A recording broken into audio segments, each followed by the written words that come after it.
নেতিবাচক কর্মকাণ্ড আর আমরা ভবিষ্যতে এগুলার আমরা কন্টিনিউ করতে চাই না। আমরা চাই আমরা যারা তরুণ প্রজন্মের এখানে আসেন, আপনারা এখানে বেশিরভাগ মানুষই হচ্ছে আমার সাথে দেবিদ্বারে, যারা হচ্ছে সিনিয়র দাড়ি পাকা তারা আমার সাথে সম্পর্ক রাখে গোপনে, আর যারা হচ্ছে নতুন তারুণ্যের মানুষ তারা আমার সাথে সম্পর্ক রাখে ওপেনে।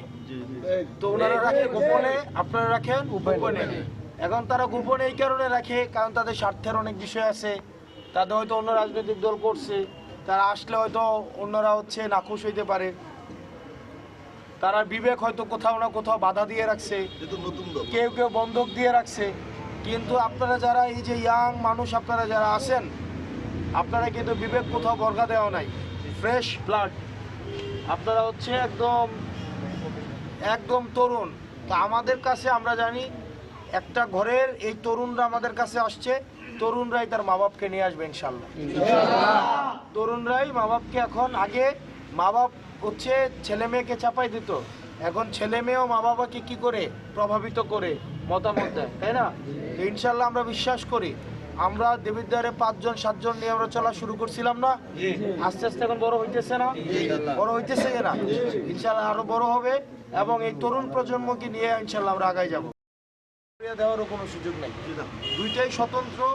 71-এর মধ্য দিয়ে আমরা হচ্ছে আমরা একটা দেশ পাইছি, সার্বভৌমত্ব পাইছি, একটা পতাকা পাইছি, আর 24-এর মধ্য দিয়ে আমরা ফেসিবাদ মুক্ত হয়েছি, আমরা মত প্রকাশের স্বাধীনতা পাইছি।